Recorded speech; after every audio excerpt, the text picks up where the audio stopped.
Hmm.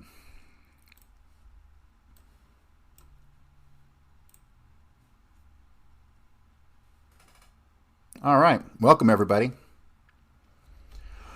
So, we are going to pick up today with Mexico City. We've been on Mexico City for like 2 months at this point, and we are probably going to be on Mexico City for a little bit longer. Today, what we're going to do is we're going to go over the House Select Committee on Assassination's deposition of Elsie Scaletti, a.k.a. Charlotte Louise Bustos-Videla. Obviously, she's a fucking spook, right? So, what is the relevance of Mrs. We'll call her for the sake of this interview, Miss Scaletti. Just know that her real name is Charlotte Bustos-Videla. So Elsie Scaletti, basically, she works in Washington, D.C. during the time that what do I say? The incident with Oswald down in Mexico City and the subsequent weeks after that, there was a lot of, let's say, tension. There was a lot of commotion. There was a lot of holy shit, what's happening going on down in Mexico City at the CIA station, which was run by Win Scott. His number 2 was Alan B. White. Win Scott's right-hand man or woman was Annie Goodpasture. And then you have Robert T. Shaw, and he was involved in the Cuban operations along with David Atlee Phillips, right? So, basically, there were photographs that were taken. None of them are of Oswald.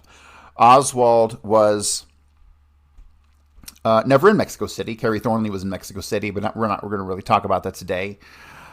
So Oswald is there allegedly, this is official story stuff, from September the 27th through October 3rd, which really it's strange because it corresponds with Kerry Thornley's tramping through Alice, Texas with Marina. That almost never gets covered. So, but Elsie Scaletti, it is alleged, and it was talked about amongst the CIA station and headquarters that Elsie Scaletti had found an actual picture of Oswald taken in Mexico City up in CIA headquarters at Langley. So obviously it's not true. And if she did find a picture that they thought was Oswald, it was clearly Kerry Thornley. And this is why there's even some controversy over this in the first place, right? So let us begin.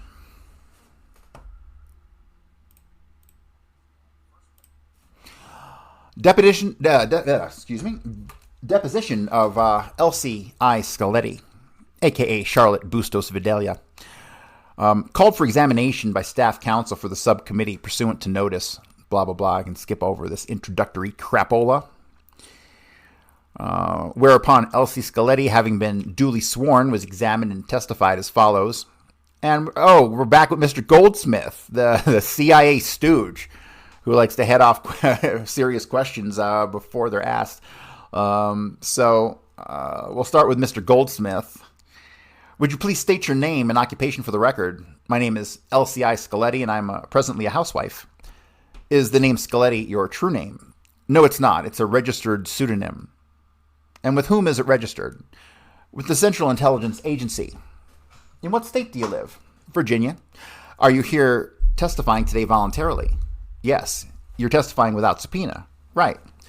Have you received a copy of the committee rules and the supporting resolution? Yes, I have. Have you had an opportunity to read rule number 4? Yes. Do you understand rule number 4? Yes. You understand you have the right to counsel? Yes. Do you waive that right? At this meeting, I waive that right. If at any time you decide you should like to have counsel, please indicate that. Right. Under committee rules, you have a right to receive a copy of the transcript of the deposition statement that you're going to be giving today. However, by virtue of the agreement that has been worked out between the committee and the Central Intelligence Agency, the agency has asked us to request witnesses who were formerly employed with the agency or presently employed with the agency to waive the right to actually receive the transcript. Would you naturally be willing to give you an opportunity to review the transcript? We'd be willing to give you an opportunity to review the transcript for accuracy. However, in terms of actually giving you the transcript to keep, we would like to ask that you waive that right. I waive my right to keep a copy. I would like to review a final transcript. No problem, and you will be notified when the transcript has been prepared. Have you had a chance to review the letter dated March 25th, 78 from the acting director of the Central Intelligence, Carlucci, to the chairman of the committee? I have. Do you understand the letter? I do. For the record, the correspondence with JFK Exhibit 94 at the JFK hearings. My name is Michael Goldsmith. I'm staff counsel with the committee, and I'm authorized by the committee to take your statement for this deposition. For background purposes, I would like to tell you what the mandate of the committee is, and that it is to investigate the assassination of the president. Specifically, who did it? Was there a conspiracy? And also to evaluate the performance of the investigative agencies, including the FBI and CIA. Finally, another aspect of the mandate of the committee is to evaluate the work done by the Warren Commission. Do you understand that? I do. Prior to coming here today, have you had any discussion with any present or former employee of the CIA concerning your testimony that you're about to give today? I went to the agency, to the Office of General Counsel, to find out what my rights were, what restrictions were placed on me. They told me I had no restrictions placed on me and I could have counsel with me today if I wanted to. Did anyone in the agency discuss the substance of the testimony with you? No. I discussed with him only. They did not discuss with me what I should say or in any way could say. Have you spoken to any present or former agency employee about the testimony or statements which those persons have given to the committee in the past? No, I've not. Is it fair to say that other than the interview you had previously with staff members of this committee, you have not discussed the substance of this case with anyone? No, just OGC and OLC about my rights and procedures, etc. That's the Office of General Counsel and the Office of, I don't know what Elsie is. Mrs. Scaletti, for how many years were you employed by the CIA? 26 plus. What years were you working for the agency? 1951, I retired in December of 77. Would you give us a brief summary of the positions that you held during that 26 years? I started as a typist and I retired as a branch chief. I went all the positions in between reports IA. IA stands for what? Intelligence Assistant Officer, Chief of Station, Branch Chief, Deputy Branch Chief. Where were you chief of station? And it's redacted. When you retired, you were chief of which branch? It was over, redacted. One of the branches in the Western Hemisphere? A Western Hemisphere branch. Did you ever have any experience as a case officer dealing with agents in the field? Yes. In 1963, where were you assigned? Washington. What was your responsibility at that time? I was on the Mexican desk or branch. My understanding is that a desk would be a subunit of a branch. Is that correct? Right. So if you were assigned to the Mexican desk, that would be one of the desks in the Western Hemisphere in a particular Western Hemisphere branch. Right, unless it became a branch all by itself. This is just internal organization, reorganization. It does not mean anything. In 63, how many years had you been working on the Mexican desk? I don't remember unless I get my chronology, but I would say at least, to be honest, I don't remember. But I think it's at least 3 or 4. I just don't remember. Okay, here we go. I can tell you right from the fucking jump, this cunt is going to be playing the fucking I don't remember game all fucking day long. Remember, she just retired in 77. They're interviewing her in 78, but she doesn't fucking remember a goddamn thing. I swear to God, the CIA hires the most fucking forgetful people that have ever lived in the history of planet Earth. How many years did you stay at the Mexican desk before going to your next assignment? From there, I went to Mexico in 67. In 67, you actually went to Mexico? Yes. As a case officer? No, as an IA. During that time, did you work under Win Scott? In Mexico? Yes. In Mexico, yes. See, what a dumb fucking cunt, okay? This is obviously, she's playing with words. Where the fuck else would Win Scott be? In 67, where the fuck else is Win Scott going to be? Nowhere. Mexico City. But yes, she has to fucking play these memory games with him. While in Mexico, did you ever work with Ann Goodpasture? We worked with everybody in the station, so indirectly but not directly under her. Do you know what her responsibilities were at the station? Broadly, she assisted Mr. Scott and handled some of his cases. I really don't know what she had full responsibility for. I know she assisted him on some of the things that he handled. Is it fair to say that she was his right-hand person? Not exactly, because his right-hand person would have been the deputy chief of station, which would have been, Alan B. White. As a formal matter, that would certainly have been the case. Informally, did he rely on her a great deal? Yes, but I wouldn't say that she was his really right-hand person. He did depend on her, but not for everything. See, she's fucking cutting hairs. She's splitting hairs here. It's semantics. Do you know whether she had any responsibility for the surveillance operations in Mexico City? That I can't remember. There was a lot of coordination. She would do some of the work, but I don't think she ran them, and I don't remember she had the responsibility for them. Turning back to 1963 again, what were the general responsibilities of the Mexican desk? To support the Mexico City station and to handle things at headquarters concerning Mexico and the Mexico City station. Were the responsibilities of the Mexican desk solely administrative and procedural in nature? The Mexican desk was handled like any other desk. If you say administrative and procedural, includes budget work, name traces, handling requests from Congress, and that is administrative and procedural. But in my terminology, administrative can mean support and administration, which is a completely different thing, like personnel or logistics. No. Procedural, if you mean day-to-day answering of cables, yes. If you would like to elaborate on administrative or procedural, I might be able to... Could you give me a brief laundry list of the types of work that the Mexican desk did when it gave support to the Mexico City station? In intelligence reporting, it would be process the report, positive intelligence reports. It would do the counterintelligence dissemination if it were required to the FBI, etc. It would handle budget and submit projects requesting money in support of the station's operations. It would do name traces. It would handle requests from Congress, requests from other government agencies. We would write any memo that was required in response to a request from anybody, from the next echelon all the way up to the director. We would be responsible for replying to matters having to do with Mexico per se or operations in Mexico. Does that clarify it? Yes, that is helpful. Did the work involve at any time substantive analytical work? In other words, you would get information from the Mexico City station and you would then have to analyze that information and perhaps make a policy decision on it. No, at the time we were not analysts. We would only process raw materials. Occasionally they might ask you for a memo like if there is an election, but we do not do analytical work. We only put down facts that have been reported. We do not do analysis. We do correlation. That is a much better word. What about actually decisions? If Mexico City station communicated with the Mexican desk and asked for a decision to be made, would the Mexican desk make the decision or would somebody else in the branch make the decision? I think we misunderstood each other. When you say policy, analytical, or intelligence, no, we did not analyze intelligence. We only correlated. By policy, you mean operational policy.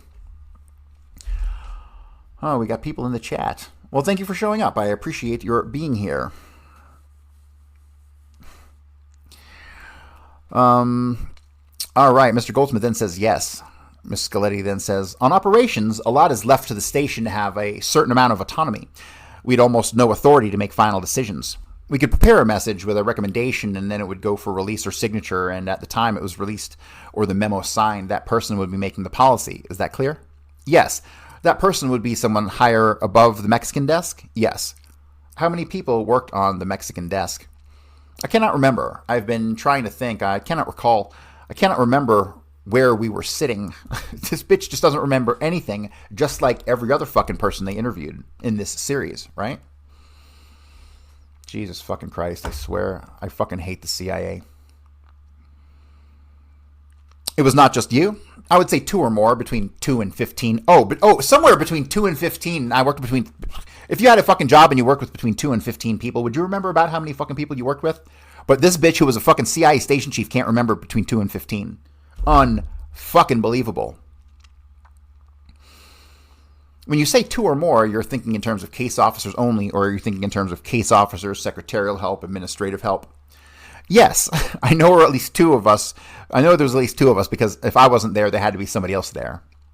You say 2 or more, you're not making any distinction between case officer and other. Don't stick me with the 2. I know I was there and somebody else must have been there, but how many people were there? There are tables of organization available. Honestly, I can't remember. If I could visualize what room I was sitting in, then maybe I could try to think who sat where, but I cannot visualize where I was sitting at that time. How many years did you work at the Mexican desk? We worked all over. Your table of organization changes every 4 months or 6 months. Do you understand? You said at that time, you said 1963. Yes. I can remember at times temporarily when there were 15, and I can remember times that I was practically alone. Who would have been your immediate supervisor in 63? I cannot remember who the desk chief was. Of course you can't. Would the desk chief have been someone different from the branch chief? Yes, unless there was no desk chief. I mean, if there was a vacancy. Do you ever work with Hack Witten? Yes. Okay, guys, we got to pull everything on Hack Witten. Thank you. Do you recall when you worked with him? The years I don't remember. Oh, which years were those? Seems like fucking all of them. It was a matter of a couple years, I believe. Do you think that you worked with Witten in 1963? I know I did because I saw a message. In other words, you saw a cable of some kind that had his name on it. It was mine. As a case officer working on the Mexican desk, would you have been aware in 1963 of the various surveillance operations that were in effect in Mexico City, being conducted by the Mexico City station? Not the surveillance, but the team. Could you elaborate a bit on that? I mean, from the budget standpoint and from the clearance of agents, I knew that there were so many teams with about so many people, or basically what they did, but we were not privy necessarily to what those people did every day. Did you know that there was a wiretap operation against the Cuban and Soviet embassies and consulates? Right. Did you also know there was a photo surveillance operation against the Cuban embassy and consulate and Soviet embassy and consulate? Right. If we can just clarify your last answer, you were aware of the fact that these surveillance operations, could you explain to me again what you were not aware of? You know from your budget preparations and your handling of everyday traffic that you have certain operations, like, you have a surveillance team that is like a project. You need so much money. You have so many people. You have so many cars because they come in and request permission to buy a car or to sell a car. Or, you have a clearance for so many people, or this man quit, personnel. Basically from the quarterly reporting or the reporting that is required under the regulations, the general target, because you have to get higher approval to hire a team and to do such and such. But I do not know that on Monday, June 2nd, 2 cars went to this house and I looked at this window on Thursday. Do you understand? Yes. You would not be aware of the operational information being picked up by the surveillance operation. Unless the field bothered to tell you because they wanted to find something out or check something out. How often would the field contact you with regard to this type of situation? You could go a month or 2 without having any or longer. Would your answer to that question be that you did not frequently get information from the Mexico City station pertaining to the operational aspects of the surveillance team's work? Correct. When did you get this kind of information? Would it come to headquarters from the Mexico City station by means of a dispatch or cable? Either one. How would it be determined which form of communication would be used to contact headquarters? The priority, and if a reply was requested, because if you need an answer in order to do some more investigation, you'd better send a cable or are never going to get to hear it. If it is a dispatch, it could take maybe a month by the time you got to the desk, and then by the time you answer it, it would take a month. During the summer months, I'm talking generally not just 63, but during the summer months, at least of the years you were in the Mexico desk, do you recall whether there were frequent communications from the Mexico City station reporting the fact of Americans visiting the embassy or consulate of a communist country? I don't recall any difference between summer months or any other months. You see, she's evading the fucking question. She's evading the fucking question. But you gotta realize that he's throwing her questions that she's prepared to deflect. He's not an idiot. Goldsmith is in on this cover-up. When the station sent a cable asking for a name trace, a routine name trace, and that time about how important was the fact of Oswald's contract considered, or I should say contact, it was a routine name trace. So at the time, it was not considered at all unusual. Is that what you're saying? Yes, we handled it as any normal, because we would have gotten similar name traces on other Americans who might have been identified as going to the Soviets. It was a routine way of handling that for the Bureau. So even though the fact that Americans did not frequently contact the Soviet embassy or Cuban embassy, when they did, and the Mexico City station communicated with headquarters the fact of that contact was supposed to be considered routine, right, it was still handled in a routine manner. Would the fact that a cable had been used to communicate with headquarters indicate that the contact was considered to be important? No, as I told you previously, and I will repeat, God, she's being a fucking cunt. You generally would use a cable for a name trace for the expediency so that you could get a reply back within a reasonable working period. Let us take a look at that cable now. I would like to show you what has been marked CIA number 177, and when I refer to these numbers, I'm referring to the red numbers at the bottom of the page. The agency has been kind enough to make these documents available to the committee at our offices for purposes of allowing the agency to make sure that each document is properly returned to it. The agency had numbered each piece of paper. I used those numbers for the purpose of the deposition for our record. Would you please examine CIA number 177? Is that the cable that first brought Lee Oswald to your attention? I presume so. I can't remember that far back. Bitch, you can't remember last year. What the fuck are you talking about? What is the date of that cable? 19 October 1963. Is it 19 or 9? 19 October 1963. That's the way I read it. Let us take a look at CIA number 178. It could be a 9. That's really not pertinent, is it? Of course it's pertinent. Of course it's pertinent, you dumb fuck. Here, it's because the 9 here is Zulu time, so that is 9. What time? Zulu time? What is Zulu time? Greenwich. I believe that's what it is. 0943 would be the 9th of 043 Z. What is Z? Z. That refers to Greenwich time, I believe, but you can check the date with that. I was going to say if we... Jim, let's take a note of the notification here of the word Z being used to indicate Greenwich time. I think you know why. I was going to say if we look at CIA number 178, that is the Mexico City station copy of that telegram. I'm sorry, what number? Number 178. That indicates that the cable was sent on 8th of October. So it's likely that headquarters would have received it by the 9th. Well, we know it's the 9th because we've gone over these other depositions reference Mexico City. And we know that the follow-up cable in reference to Oswald's activity through the 3rd didn't go up till the 9th. We know that. So I don't know what the fuck game she's playing here. Just wait for me to ask you a question. Would you please read that cable? Yes. The first question is, does that cable contain a request for a name trace? No, unless I really goofed reading. Please reread it. No, it requests no specific name trace. Now, in the absence of a name trace, what significance would you attach to the cable in light of the fact that it was sent by means of cable instead of dispatch? That they were informing headquarters of a possible American, because even though it says American mail, when you check them out, it's not an American mail. They alerted headquarters to the fact that a possible American had contacted the Soviet embassy. I understand that is what they are informing headquarters about. My question is, does the fact that they used the cable suggest that Mexico City Station considered this to be a priority item? I really cannot read into their thinking. As a spot thing like this, I probably would have reported it by cable. I can't really comment on that. I understand. The reason I asked the question is because earlier my recollection of the statement was that you said a cable would be used for something that was priority item, or if there was a request for a name trace. There was no request for a name trace there, and I'm wondering if this fits into the other category, a priority item. Not necessarily. We did an awful lot of cabling out of Mexico of these spot things instead of writing full dispatches. This is a lot quicker and really less expensive to do than in a cable. A lot of this is just now how you react and how you handle things. There is no regulation which says what has to be done by the cable and what has to be done by dispatch. It's up to the CO or the individual. Are there no written regulations governing when dispatches are to be used as opposed to cables? Sometimes. So are there regulations governing the instances? Right. Does this cable contain a description of Lee Harvey Oswald? It provides a description of a male that looked to be an American who entered the Soviet embassy. Is the answer yes or no? I can't tell. Read the description contained in the second paragraph. Correct. The first paragraph mentions Oswald. The first paragraph mentions Oswald. The second paragraph also refers to a photograph, and then it describes the person who appears in the photograph. Is that correct? That is correct.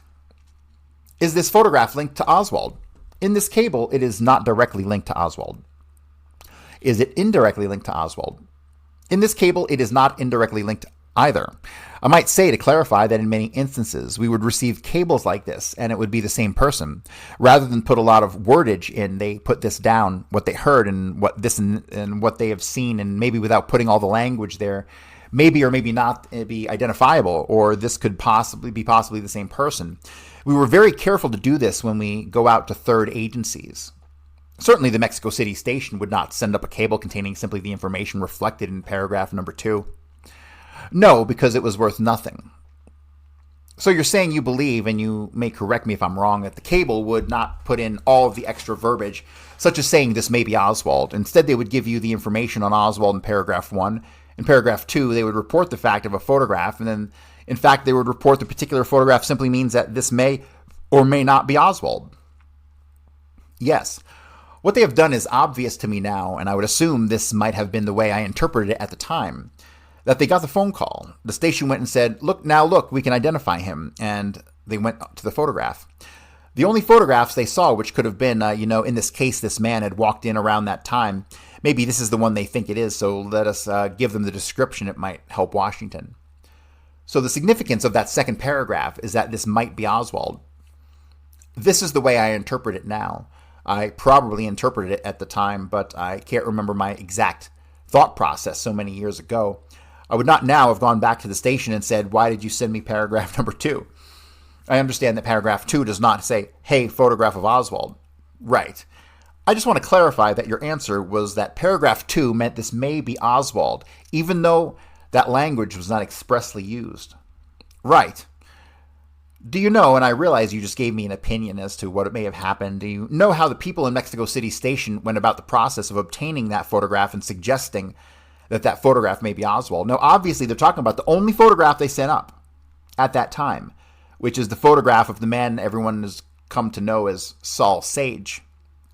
You know, guys, we need to let's do a deep dive on Saul Sage. I know it's an alias, but we don't know the real name. That's all we got. I have no knowledge of how the station did this. I could only guess what the process of a person in the station would be. You never talked to anyone from the station about this? No, I've never talked to Mrs. Minnelli. I only talked to Annie Goodpasture when she was doing some research on where she could find some photos, That might have been retired in Washington. That is all. Did she give you any indication of what she did, if anything, to pick out this particular photograph? It's my understanding she didn't have anything to do with picking out the photograph. Oh, that's not what Annie Goodpasture said. I'm not suggesting that she did. No, she did not mention anything about that. Did you ever see the photograph that is referred to in paragraph number 2? I think I might have seen it. I don't remember. I could have seen it when Anne was up here about a year ago trying to find the photographs, but I don't think she ever showed it to me. But I can't swear one way or the other because I was not involved in the case. Now, the first paragraph of that cable refers, I believe, to a statement by the person who identified himself as Oswald to the effect that Oswald had been in contact with Kostakov, does it not? Whom he believed to be Kostakov. Yes, do you recall where the fact of the reference to Kostakov may have enhanced the importance of this particular cable? In other words, not only do we have an American who contacted the Soviet embassy, but he was also in contact with Kostakov. I start to doubt it. I don't remember that it did, but I don't think that it did. Even though Kostakov was known by the KGB, almost 50% are KGB or GRU. What is GRU? Military intelligence. Kostakov in particular, however, was working out of this unit of the KGB that was involved in sabotage and assassination operations. I probably didn't even know that because all of the matters on the Soviets would be kept up in the Soviet branch. I would have known possibly if I had looked hard enough that he was KGB, but that really would not have made any difference in my name tracing. Really? You're doing a name trace on a fucking Soviet, but whether or not he's in the KGB doesn't have any effect on your name trace? I don't fucking buy that. Now, CIA number 177 has some numbers written on the left-hand side of the page. Yes. Can you identify what those numbers refer to? This is a file number, 200-5-41. The 200 is always the general series, and I believe that 200 stands for something international. The second number is the more specific category. I believe the 5 had something to do with politics. 41 is just the title of the folder that is next in line. It starts out with D:. I don't know what that means, but I guess it means cross-filing or something, or a duplicate maybe. Would you now refer to CIA number 179 and read the document in full? Okay. Before we discuss this document in detail, after receiving the cable from Mexico City Station, the cable dated October 9th, what action, if any, did you take in response? I took the normal procedure for a name trace. You would submit a form. Water, that's funny. You would submit a form and you would get a reply from the main registry and what documents and things might be available in the agency on the one person whom you are researching. Did you receive a reference to a 201 number? I believe so. Unless I see my name trace reply, I couldn't tell what I got. Why would you make a name trace if the cable didn't request one? I was overeager, I guess. You're not limited to a name trace only if somebody asks for it. But if you feel it's appropriate, you can do it. I was being a little facetious. Actually, it would be the normal thing to do. See, this fucking bitch in one sentence just like contradicts herself over and over and over. She was overeager, I guess. So she did it because she was overeager, but then actually it's the normal thing to do. Well, which is it? Are you overeager or is it the normal thing to do? And people wonder why we don't trust our fucking government. If you found an American in touch with the Soviets, you normally see if there's any problem with them. After doing the name trace, did you receive access to the Oswald 201 file? I received access to a file. I don't know whether it was the 201 file or not. What other files would there have been? I just don't know. Sometimes you have a document that references a document or soft folder or something. I'm trying to be honest. I don't want to say that I saw a 201 file if it were not a 201 file, which is a very specific type folder. Let us take a look at CIA number 179. Did you send this cable to Mexico City Station? Yes. Turning to CIA number 179, that document in the first paragraph refers to Oswald's 201 file. Oh, then there would have been a 201 file, probably. Then you were the author of that cable. Right. I'm not trying to be difficult. It's just that I'm trying to be accurate. I understand that. I should indicate to you at the same time that we've been told by other witnesses before the committee that you were known for having an excellent memory. Your reputation before this committee is a very good one. Thank you very much. The description contained in the second paragraph of that cable, where would that have been obtained? Probably from the 201. As much as I can recall, it would have been in the 201 file. I said the second paragraph. I really meant the remainder, all paragraph 2. Paragraph 3 could have been in the 201. It could have been in other miscellaneous documents. Under the current system, and ever since the early 60s, not all materials is necessarily in a 201. It is just too time-consuming. You find an occasional document which are not in the 201, which could have been the source. It is up to you to get in the 201. What about the information in the first paragraph, the description of Oswald? That would have come from the 201. We sanitized that. That is a fairly sterile thing that could be passed out to government agencies. The third rule precluded the rest of it from being passed. That's why it got separate. What do you mean by the third agency rule precludes other information? Because the last paragraph, paragraph 4, says station should pass the info in paragraph 1 to the embassy, to the Navy, and the FBI, and to the INNS locally. The info in paragraph 2 and 3 originated with the State Department. Since it originated with the State Department, you cannot give it to the other government agencies. You have to refer them to the Department of State to get it themselves. What about the information in paragraph 1? That was just a very basic sentence so that we could identify them. We took the liberty of passing that, but not the sensitive information from the State Department. Now, once the information in paragraph 2 had been obtained by you, did that in any way increase the significance of Oswald's contact with the Soviet embassy? As I recall, that is what I thought made it very significant. Can you explain why? Any American who had tried to renounce his U.S. citizenship in the Soviet Union, now having again a relationship with the Soviet embassy, would lead one to wonder why he had tried to renounce his citizenship in the first place, and why he was still in contact with Soviets, whether there was a possibility he really was working for the Soviets or what. Paragraph 5, I believe, requests Mexico City Station to send any additional information either relevant to further contact by the individual or positive identification. Is that true? Yes, it is. Did Mexico City Station, prior to the assassination, send any additional information about Oswald to headquarters? Not that I recall, but I could not swear to that. Does Karamessinis appear anywhere on that cable? His signature appears, and the ADDP releasing officer. What is the function of the releasing officer? He takes full responsibility for the cable. Why would someone as high up in the organization as Karamessinis ask to be the releasing officer of this particular cable? I can only surmise now what I might have thought, or what several of us might have thought at the time, that since it involved somebody of this nature who had tried to renounce his citizenship, who was in the Soviet Union married to a Soviet, got out with Soviet wife, presumably, which is very strange, and now the contact with the Soviets, we could have a major security problem. This was one way of informing him and getting attention at a higher level. I'm asking you now to speculate a bit. Had the 201 file not contained the information about, not in paragraph 2? Had the information contained in paragraph 2, would you have gone to Karamessinis? Probably not. Would Karamessinis be apprised of every situation where the CIA was taking action with regard to an American abroad? No, probably not. It would not be standard operating procedure to notify someone as Karamessinis in case where the agency was going to take further action in regard to an American abroad. In 1963?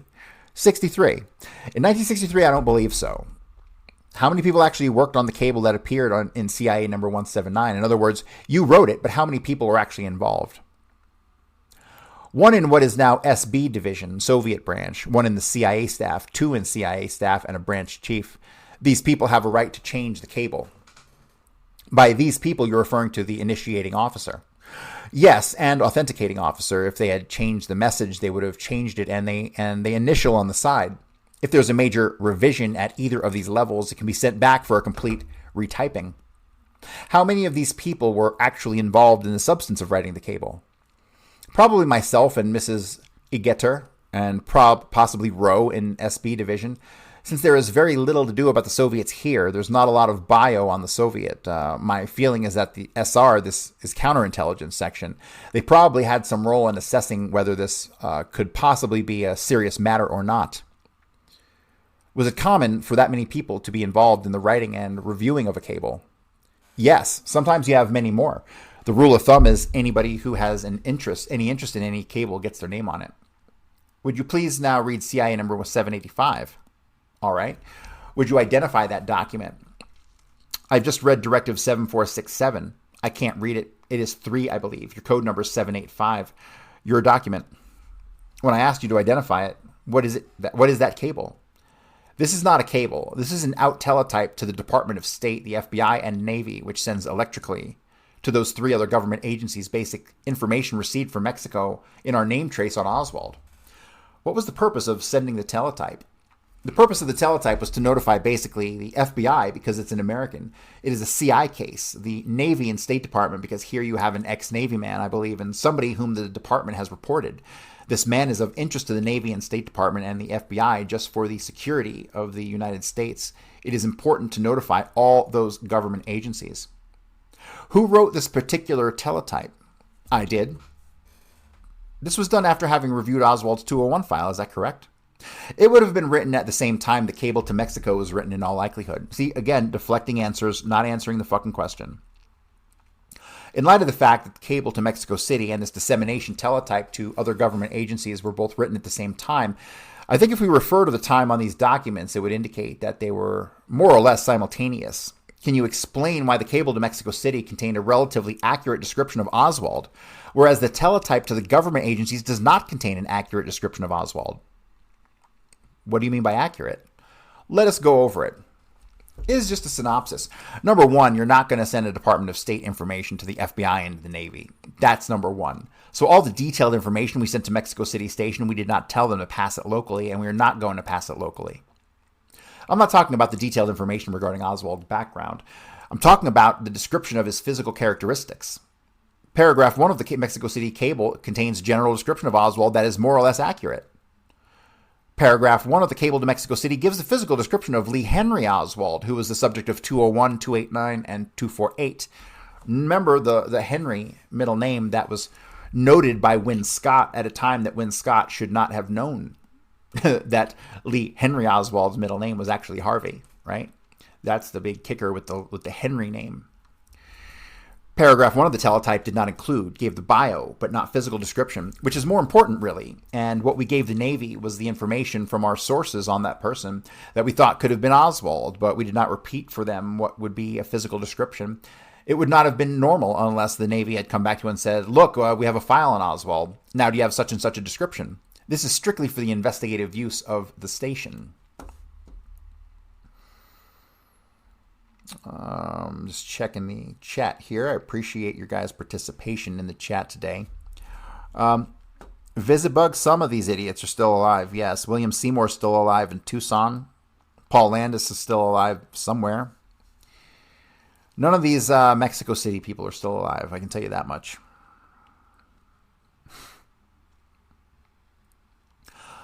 When you say this, you are now referring to paragraph 1 of CIA number 179. Right.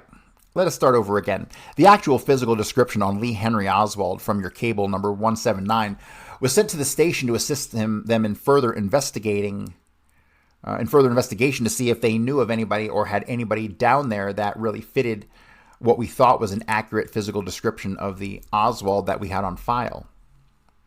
I understand that. When we came to document number 785, the teletype to state, FBI, and Navy, we did not, and I would not normally even today, provide those investigative agencies with the physical description of Lee Henry Oswald as we thought it to be then. We provided them only with our intelligence, not with State Department intelligence, which gave the stuff out of the audio and the possible physical description. The wording here in paragraph 1 out on teletype shown in document 785 is worded that the American was described. As I told your man from the committee earlier, it's possible that would have been better, although it did not occur to me at the time. And this is the way those things were written in those times. To say that an American described as this could be possibly identifiable and qualified, but the normal procedure in 1963 was to provide to the other government agencies information and intelligence from our sources. Whereas information contained in paragraph 1 of CIA document number 179 was that not your source? That was not our source. That was not our information. Now, paragraph 1 of CIA number 785 does not contain any language or qualification indicating that. I agree with that. It is only indication that it was possibly Oswald, or this was possibly his description, or possibly not. I agree with that.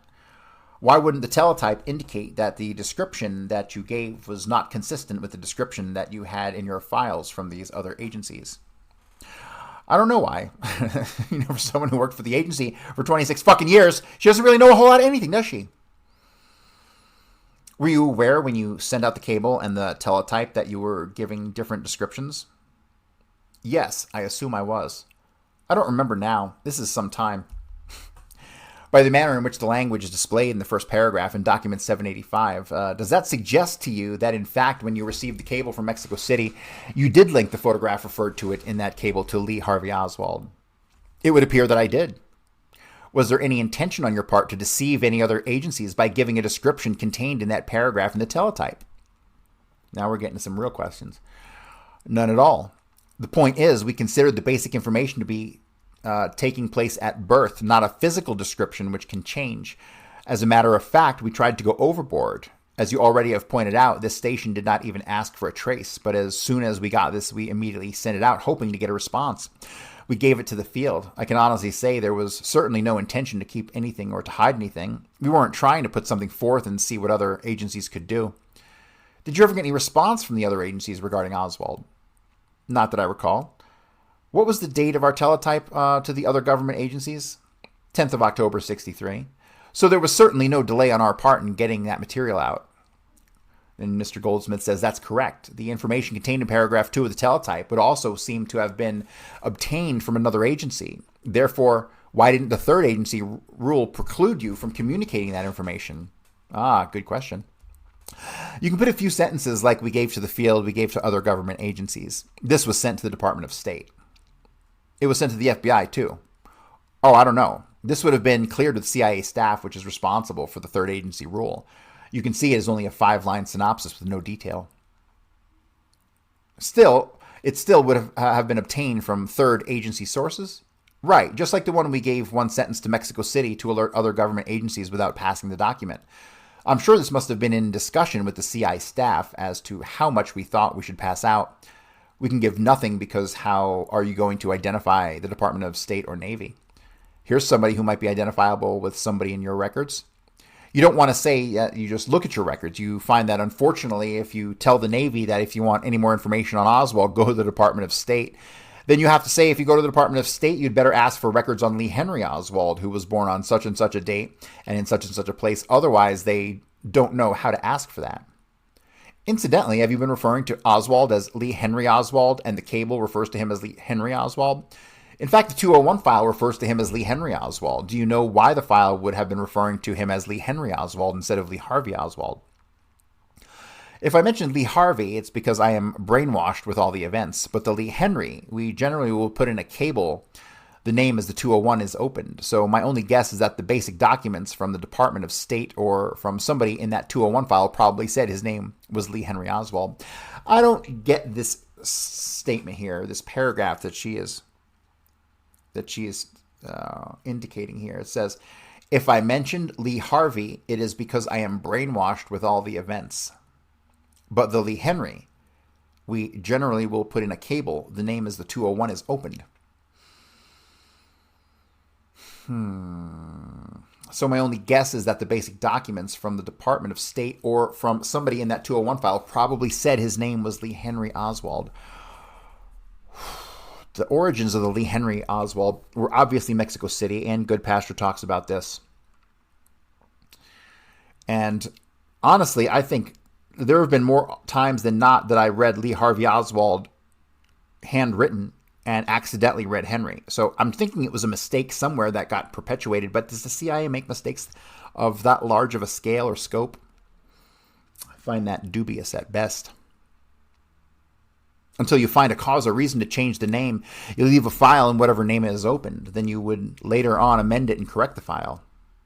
Or they could have named it Lee Henry Oswald to fucking avoid all the FOIA stuff that would come in the years later, right? Because they had some sort of FOIA back then. Or maybe they did it just to confuse the internal records. The CIA says that they stopped with the shenanigans internally, but I don't know if I believe that because they got fucking CIA files saying David Ferrie didn't work for the CIA. So, like, go fuck yourself, right? Mr. Goldsmith says, before we refer to these documents from the State Department that apparently led to the opening of Oswald's 201 file, let me ask you this general question if you were to run a name trace on Lee Harvey Oswald in the CIA indices today. If you had run one in 1963 on Lee Harvey Oswald, would you have received a reference to a file on Lee Henry Oswald? Very possibly. They were pretty good about that, but in 1963, I think we had to do our own. I might even have done some of that searching myself. Today, it's automatic. You're not allowed to do your own name traces. In 1963, sometimes you would do your own name traces. It was up to you to look far enough. Is it possible that in 1963, if you looked up Oswald Lee Harvey, you might miss Lee Henry? Exactly. That's the whole fucking point. That's the whole fucking point. And the only people who would know to look are the people who know to look. Right, I would look enough to see Lee Oswald. If you saw Henry or saw Harvey and they both had the same birth date, you would pick it out and see that there was a mistake. What I meant is, if you did a name trace on Lee Harvey and you saw Lee Henry and didn't check it, it would be possible for you to miss it entirely. It would be possible. With your good checker, especially if there is some identifying data on the card, you would pull lots of times, you pull many variations. The reason I ask the question is fairly obviously. The suggestion has certainly been made by virtue of this information being released to the public. The suggestion has been made that by opening the file in the name of Lee Henry Oswald, if someone wanted to do a name trace on Lee Harvey Oswald, they would miss that person. And for some reason, they may have the tendency to have that name Lee Harvey Oswald overlooked for whatever reason. The only thing I can say is that it is a standard procedure to open up a file and register it in the first name that becomes available. I'm not saying that it was done in the case of Mr. Lee Harvey Oswald. This is the normal procedure. The normal procedure as other names, which are a variety of that, come up across reference cards or placed in the system. So that possibly until it's determined for sure that Lee Harvey is correct, that might appear in the file as a cross-reference alias to Lee Henry, in which case under Lee Henry, you would have cross-index card listing the alias. See also Lee Harvey, which would mean that you would also have to do a name trace under Lee Harvey. I would like to show you CIA number 822, which is a list of American defectors, which had been provided to the agency by the State Department. On the list is Lee Harvey Oswald. According to testimony received by the committee, that letter and the attached list is what led to the opening of Oswald's 201 file. It refers to him by his name in the correct manner, Lee Harvey Oswald and not Lee Henry Oswald. That is why there is a question as to why the file was opened in the name of Lee Henry Oswald. Scaletti then says, I would have no idea about that. The only thing I can point out and put in the record is that unless one had worked with the name trace indices, one has no comprehension of the variety of the way names appear and are spelled and are taken off records. It just boggles the mind on how anybody finds anything sometimes. You don't fucking say. Boggles the fucking mind.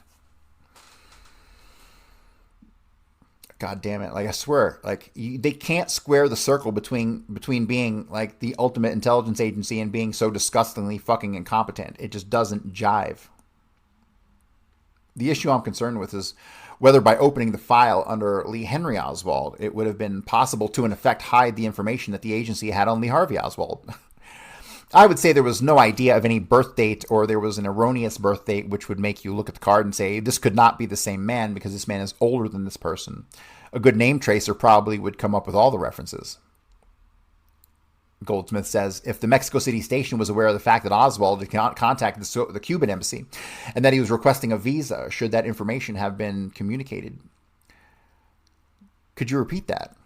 If Mexico City Station was aware that Oswald, in addition to contacting the Soviet embassy, had also contacted the Cuban embassy, and that with regard to his contacts at each embassy was requesting a visa, should that information have been passed along to the Mexican desk as requested by the cable from the headquarters to Mexico City Station? It probably should have, but it probably not necessarily would have been because the same people do not read that traffic. In other words, the people who listen to the Cuban things would not have known anything about the Soviet traffic. They would not have known anything about Lee Harvey Oswald. Goldsmith then says, assuming that the people at the Mexico City Station knew of these contacts at the Cuban embassy and of the fact that Oswald was requesting a visa, in other words, assuming that the person who sent the original cable to headquarters reporting Oswald's contact with the Soviet embassy, assuming that person very shortly afterwards found out about the contact with the Cuban embassy and about Oswald's request for a visa, should that person have sent the information to headquarters in compliance with the request in the headquarters cable for further information on Oswald? I think that would be expected. You are the head of a fucking station somewhere in the world.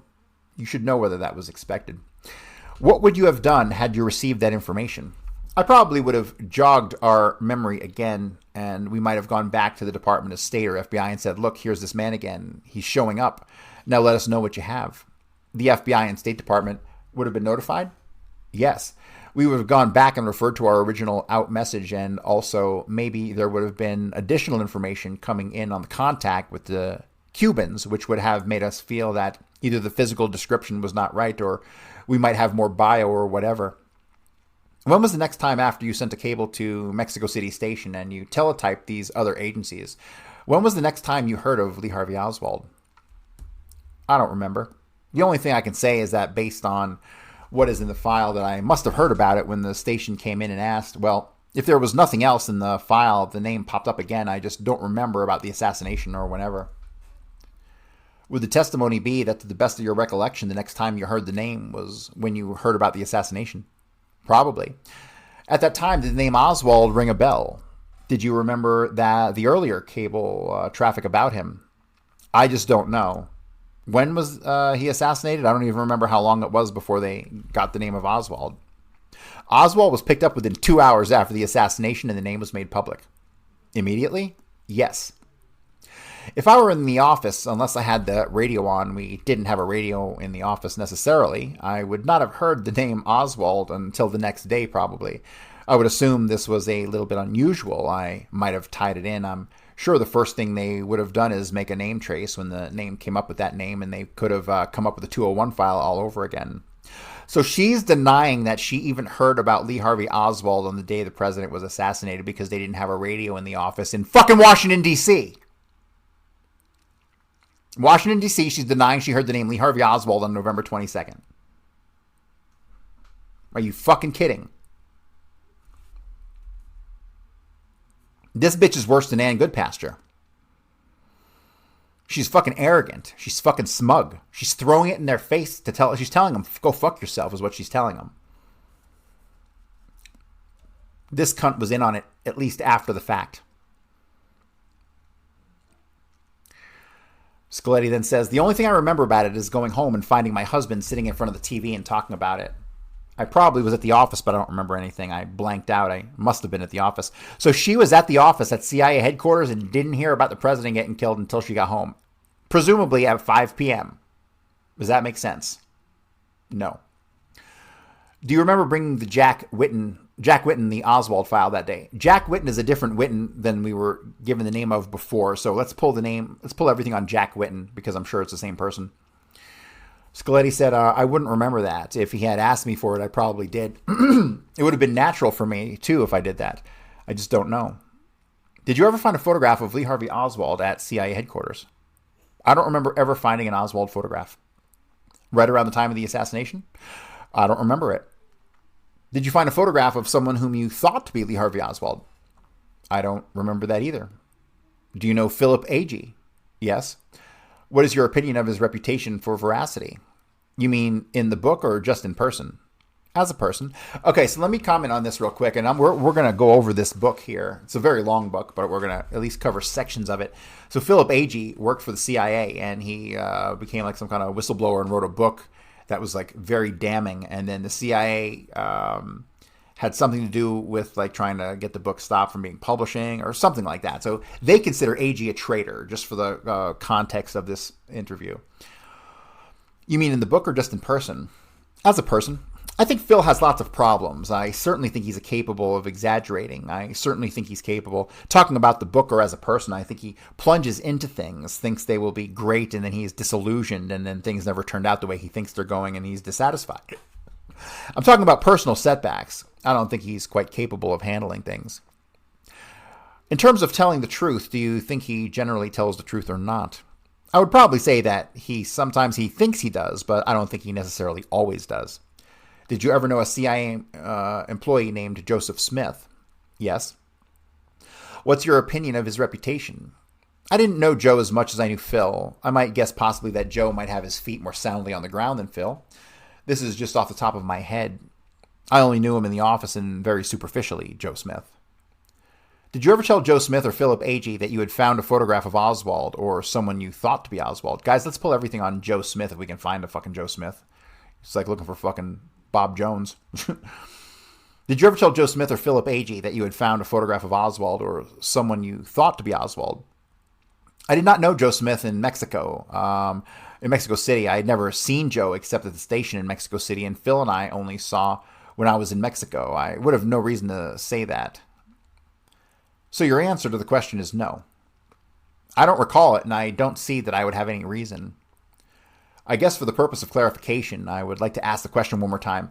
Did you ever tell Philip Agee or Joseph Smith that you found a picture of Oswald or someone whom you thought to be Oswald? Not that I can recall. Only the most important fucking person in history, right, as far as the CIA is concerned, Lee Harvey Oswald, and she doesn't remember if she found a photograph of him or not.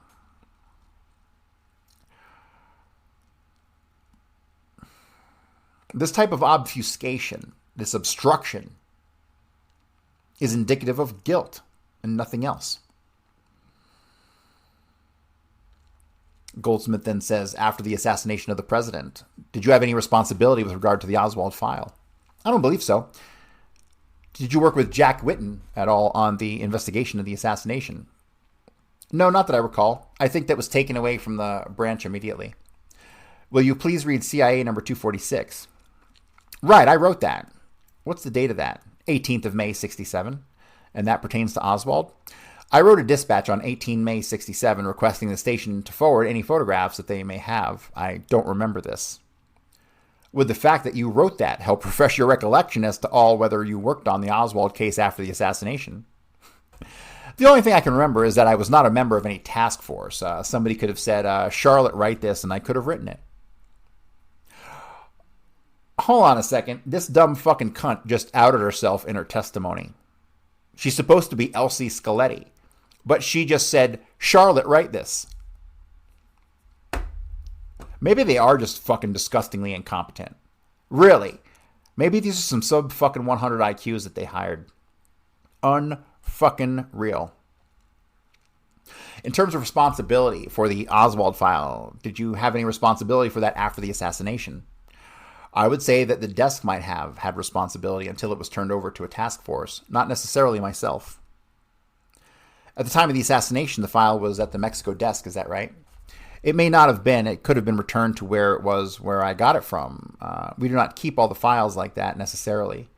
I could have kept the file pending a reply or further investigation, but that's not necessarily normal. I generally keep a copy of my cables just until I get further. In fact, according to the agency's records, the file was on the Mexico City desk at the time of the assassination. It was just waiting then for a reply. Was there anything unusual about its being at the Mexico desk at the time? No, because we had written correspondence on it. Either we can hold the file until anything else comes in, or we can send it back, and when we get material, we can send it on. There's nothing unusual about that. In those days, we were more apt to keep files than we were in these days. Then try to keep them down in the central repository. Do you know whether the Mexico City station ever obtained a photograph of Oswald? No, I do not. Do you know whether they ever obtained a tape recording of his voice? Let me rephrase that. At the time of the assassination, do you know whether they had a tape recording of his voice? I don't know, and they would have if they kept the tapes, but they normally do not keep those tapes. What is done with the tapes? They are erased. Why are they erased? They are erased because they needed them. They extract from them what they feel is pertinent, and then they are kept at a certain, at that time, they were kept at a certain amount of time. I don't know how much it was, a week or 2 weeks, in case somebody decided they wanted to keep on for the record, but they had to reuse the tapes. As a matter of routine? As a matter of routine.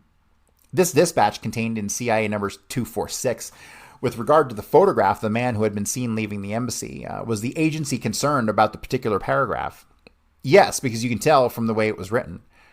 Do you know why the agency was concerned about the photographs? To see if they could clarify whether it was Oswald or not who had gone in. This is 1967. By then, they should have clarified that issue, I would think. Was there any other reason why the agency would have been concerned about that? Somebody must have said, look, we never got an answer to that, or let us see what they have, or something.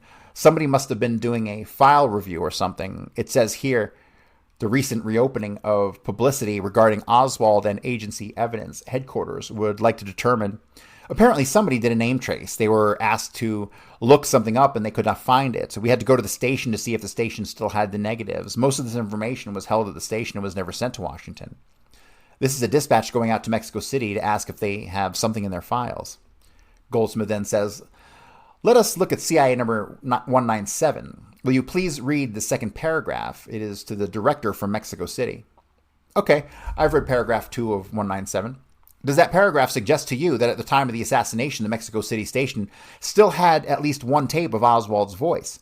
In other words, the paragraph does not say that both tapes had been erased. It says one was erased. This was November 23. When was the assassination? 22nd of November. Okay, hang on a second. Did I just catch what I thought I just caught? Does that paragraph suggest to you that at the time of the assassination, the Mexico City station still had at least one tape of Oswald's voice? In other words, the paragraph does not say that both tapes had been erased. It says one was erased.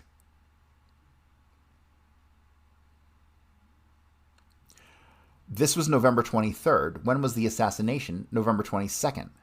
This was the day after the assassination. It says station unable to confirm first tape erased prior to second call.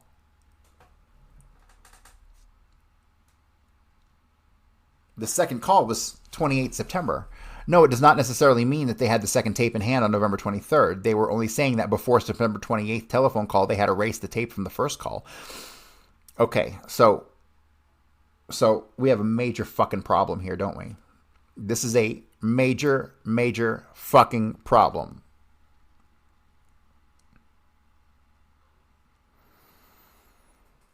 Jim, just throw that stuff in the private chat, please.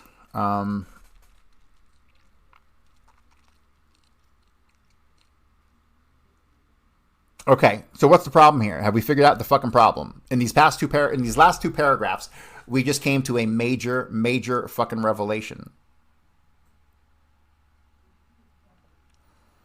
That revelation is that Oswald arrived on September 27th, 10 a.m. in the morning. He makes the first call from one of the embassies that day.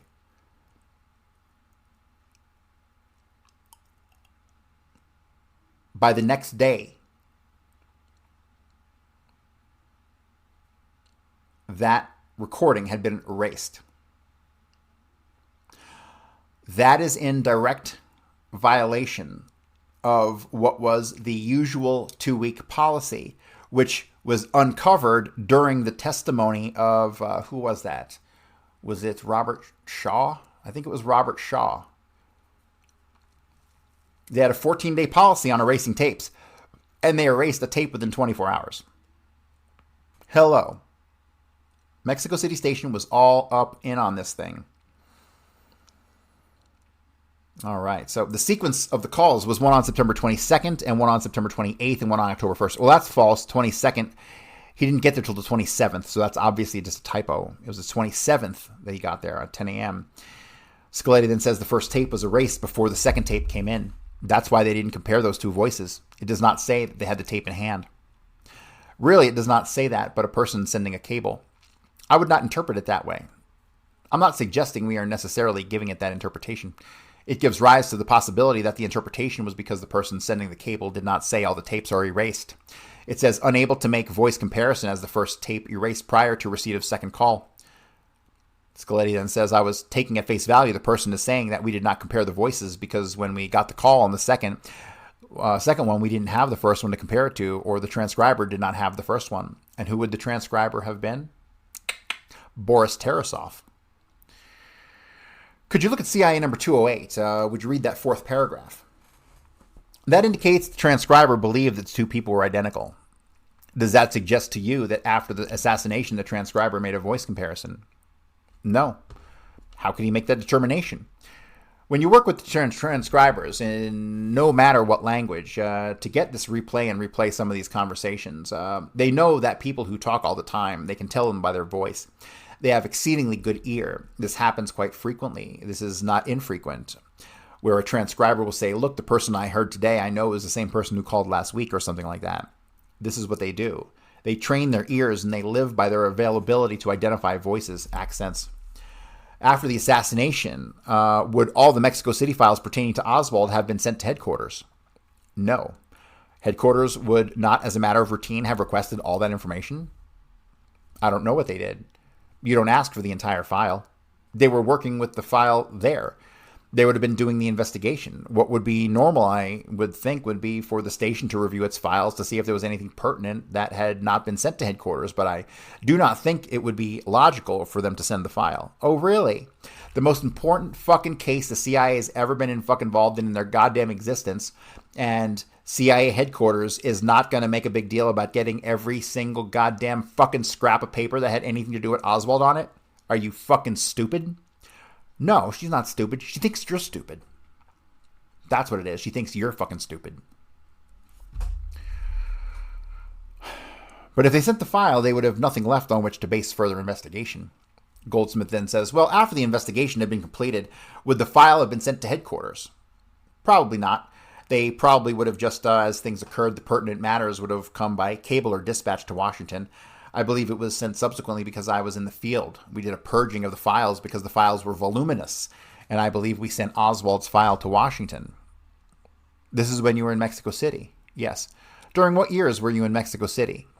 67 to 72. I could be wrong, but I believe that was the time we sent the file up. Okay, so all right, so I'm starting to put two and two together here. All right, so this is what's going on. So Miss fucking Scaletti, Charlotte Bustos-Videla, she was sent to Mexico City to clean up this fucking mess. That's what happened. When did Win Scott leave? Win Scott left fucking Mexico City in 67, right? And well, no, he left in 68.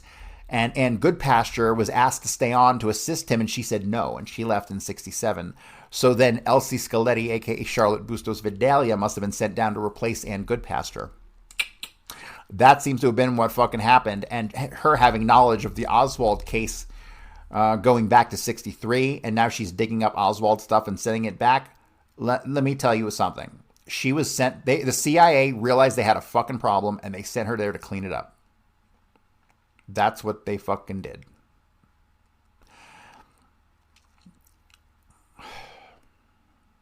We got to find some more information on Miss Bustos-Videla. Mr. Goldsmith says, turning back for a moment to the surveillance operation in Mexico City, do you know how many telephones were under electronic surveillance at the Cuban compound in 63? I would have known in 63. I can give you a ballpark guess, like 3 to 5. Do you know specifically whether the Cuban consulate's phone was tapped? I would say in all likelihood. She knows it's tapped. She knows it was tapped. A moment ago, you mentioned the purging of files. I certainly do not mean to take that out of context. I understand what you're saying. There are voluminous files in Mexico City, particularly, I imagine, in Mr. Win Scott's station, and you're cleaning out the files as a matter of routine procedure. Do you know whether, in your experience with the CIA files, were they ever purged, removed, or doctored out of the ordinary course of business? No, I do not. In other words, for deception purposes. As a matter of fact, we were extremely careful to make sure that every document was looked at and cross-referenced. References were made or abstracts were made. We did not throw away complete things without processing every paper to make sure it was of value or not.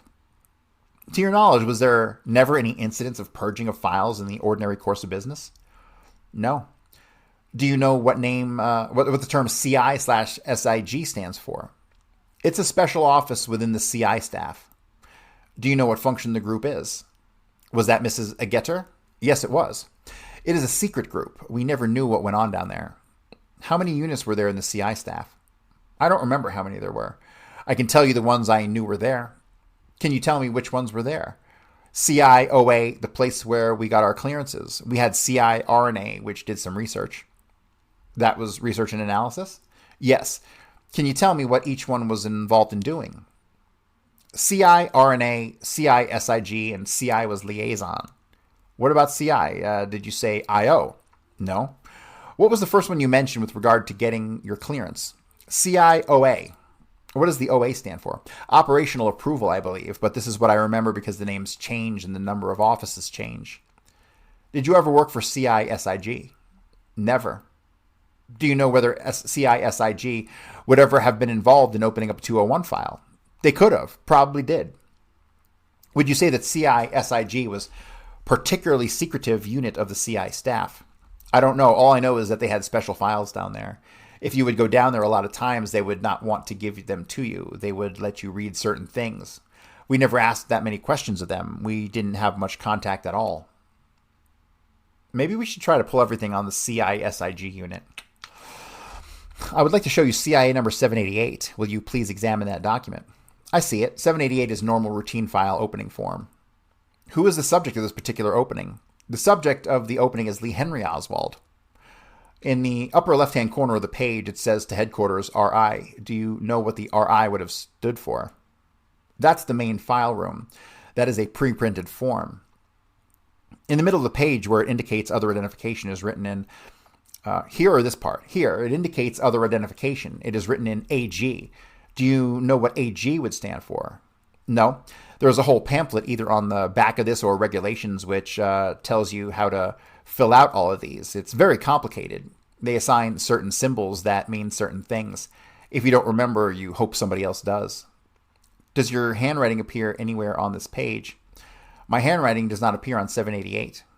Could you now read Commission Exhibit number 197? I read this document. I have looked at this document. Would the information contained in that document normally have led to the opening of the 201 file? I cannot tell. This was not my responsibility. I wouldn't have found it necessary because I had nothing to do with U.S. citizens. I understand that. I'm not suggesting at all that the document with the information contained in it was your responsibility. I'm asking now, based on your experience of over 25 years with the agency, would the information contained in that file normally, as a matter of routine operating procedure, have led to the opening of the 201 file? I would say no. It might have been indexed. Why would you say no? Because there's hardly anything here. It indicates that someone is defecting and is going to offer military or has offered military information to the Soviets. Yes, but you can retrieve it with an index card. Why open a folder? You open a file if you're going to gather material on it. Now, this would be the basis for opening a 201 file. If you did a name trace in the central registry and you found 10 or 15 other documents on this same man, then you would open the 201 file with this document and put copies of other document in there, and there you would just have a folder on this man. If there was nothing just by itself with no other reason, if you were interested in U.S. citizens who were going to renounce their U.S. citizenship, the most I would do would be to index it. If I were to go to the agency today and ask them how many documents they had, if any, on Oswald, when this particular cable came in, would they have had that kind of information?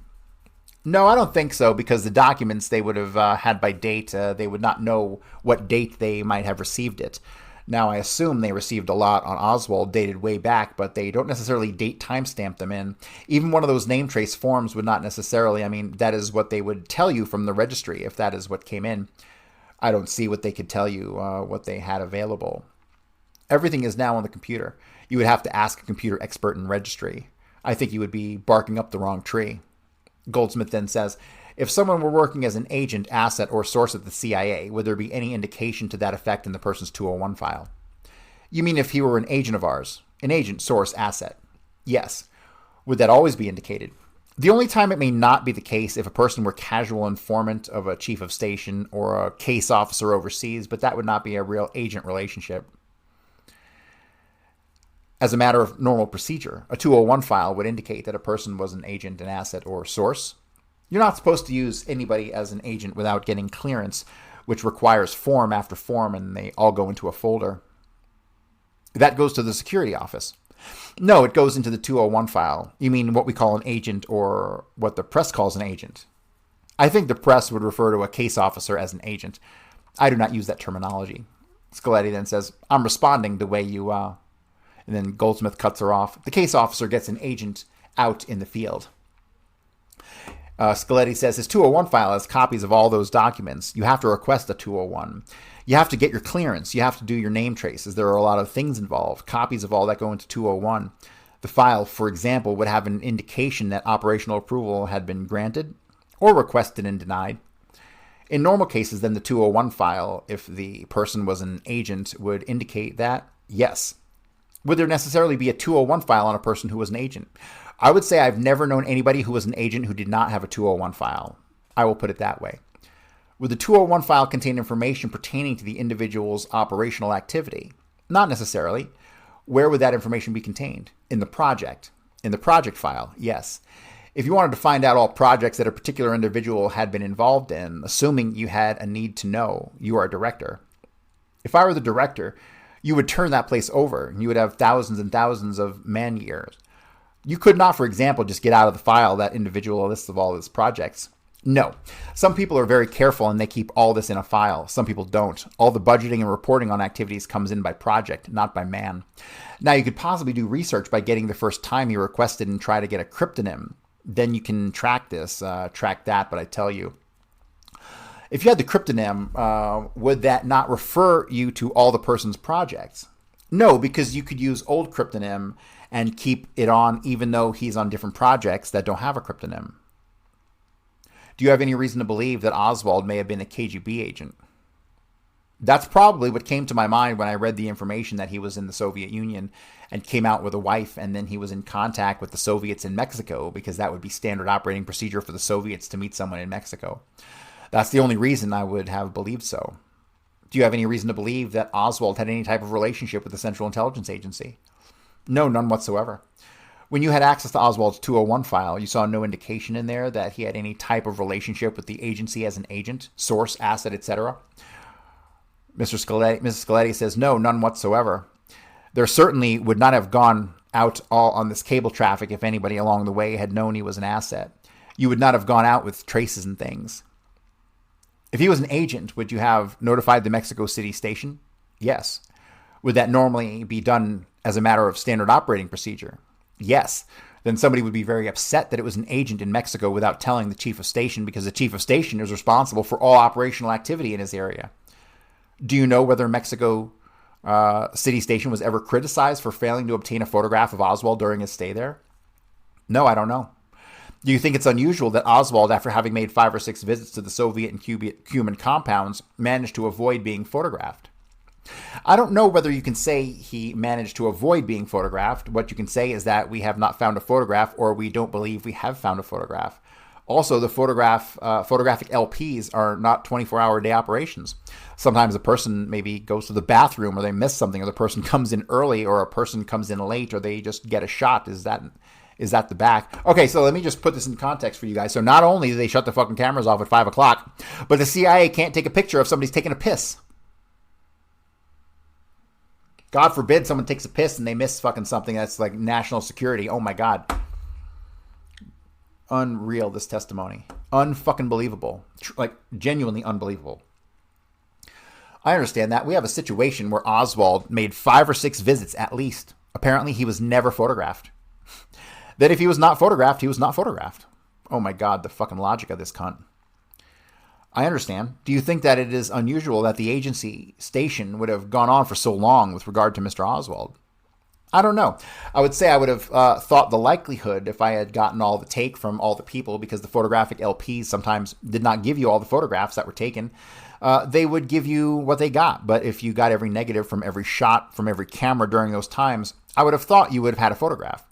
What you might have had were shots that were blurred, or backs of heads, or something that could not be identified. Do you know whether Oswald was ever debriefed by the CIA when he returned to the Soviet Union? I have no way of knowing that. I have no reason to think that he was. Would it have been standard operating procedure to have interviewed him, debriefed him? That has nothing to do with the DDO. What section would do, I have no idea. Besides that would be the Soviet branch. We would have had anything to do with it. I'm talking about based on your experience at the agency. Apparently, he would have been someone of interest. He worked at a radio factory while he was in Russia. I don't know about how much the Soviet branch handled it, what they were interested in. I really can't answer that. Do you know the name of Alexis Davison? Alexis? No. Mr. Goldsmith then gives a redacted name, and she says no. Priscilla Johnson McMillan, no. And then another redacted name, no. George DeMornshield, no. J. Walton Moore, no. J. Walton Moore is the FBI agent / CIA agent in Dallas who introduced, if I'm not mistaken, Oswald to George DeMornshield. Or was that Max Gold? It might have been Max Gold, so don't quote me on that. Jim, pull that information for me if you could at some point. Morris Bishop, no. Do you know whether David Phillips ever used the name of Morris Bishop as an operational alias? I have no way of knowing that. Have you ever used any operational aliases? I guess so. Not a regular one with any particular person. Let me ask you this again. Based on your general experience with the agency, is it customary for someone over the years to use many different operational aliases, as many as 100, for example? 100 sounds like an awful lot. Some people could change. It depends on the sensitivity of the place or how small it is. You could use the same, well, we know Jean-Pierre Lafitte had at least 40, right? You could use the same operational alias with 3 or 4 people, or you could change operational aliases with every single person. If you changed it for every single person, you would have had a tough time remembering which one you used for which particular individual. And Scaletti says, no, you really wouldn't, because you don't forget. Oh, really? You don't forget? You don't forget. It's like handling members of your family. So you, Miss Scaletti, who can't remember a fucking thing, says you don't forget that shit. The irony. If it is a surveillance team, of course, you would use one name with 10 or 15 people. Whoever is on the team. Say you handle 10 people with an alias. That is just like talking to 10 of your children. You're not going to forget that. A lot of times it's only a first name alias. Then when you move to a different city or a different station, either you can use the same alias all over again with different people, or you can use a new alias. These are people you are talking to every single day. It is not like remembering, gee, what did I call myself for 4 months ago when I talked to so-and-so? Mr. Goldsmith says, I have no further questions, and I'd like to thank you for giving us the opportunity of this interview, blah, blah, blah. Let me see if there's anything important here. It says, she says, the only thing I wrote down when I thought you were a little confused, not confused, but I didn't think you had a real fine appreciation for, was the organization of the agency and how we move around. Why can't I remember where I sat and who worked with me in 63 versus 65, unless there was something that happened, like I know maybe where I sat when I got married or something like that. What is she doing? She's giving you explicit, concrete detail, right, guys? You can't be working on a desk one day that morning. You are asked to go to another desk that morning, or you lose 4 people, and then you are without somebody. And within the last year, when I was back from overseas, I sat at the same desk, but I had a couple of different bosses. The desk under me rotated twice. At one point, I only had 3 people working under me. Another time, I had 20. So it's very volatile. It's not a set pattern. You may have a slot there, but you don't have the people, or then you have the people, plus you have TDYs coming in and out. It is constantly changing. It's a constantly changing thing. It's not an easy thing unless somebody has been overseas at a station, which is pretty steady. But at the headquarters jobs, there's an awful lot of movement and a lot of changing. You are pulled out to go and do a special assignment, or you are asked to write this, or somebody down the hall isn't there and they will drop a file on your desk and say, look, we have to get a message out and this, please do this. You do it and forget it the next day because you've handled it and because there was a crisis and somebody wanted something done. It's not a set pattern. It doesn't change for 6 months or 1 year or something like that. There's an awful lot of change. And he says, thank you very much. I'd like to add the entire record of this disposition will be transcribed, blah, blah, blah. You can get a copy, all that nonsense.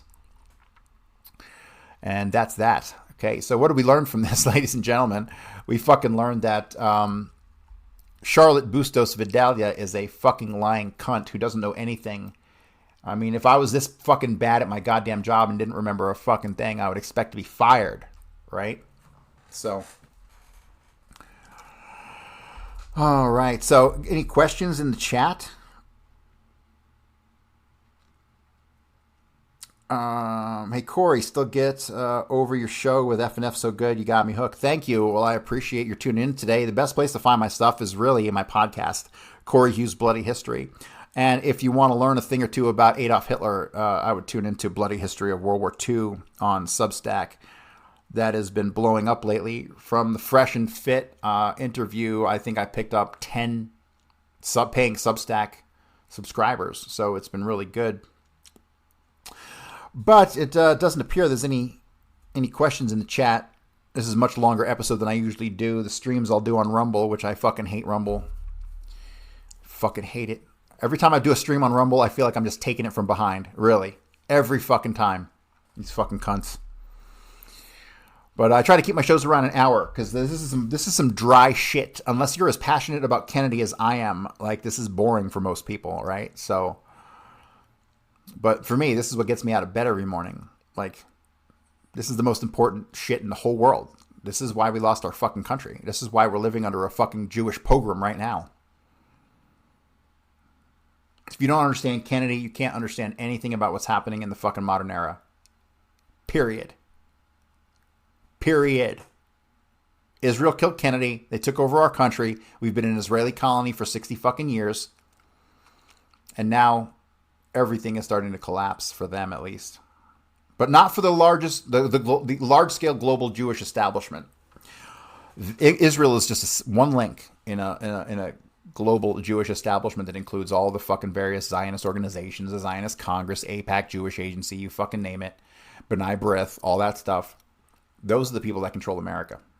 Not necessarily just Israel. So, but now I'm getting off track and I'm tired and I got some video games to fucking play. So I will see you guys tomorrow because this is a daily show. If you're not familiar with my work, you can tune in to my podcast every day and you'll get some new content. So thanks for tuning in, guys. I'm out of here and I will see y'all tomorrow.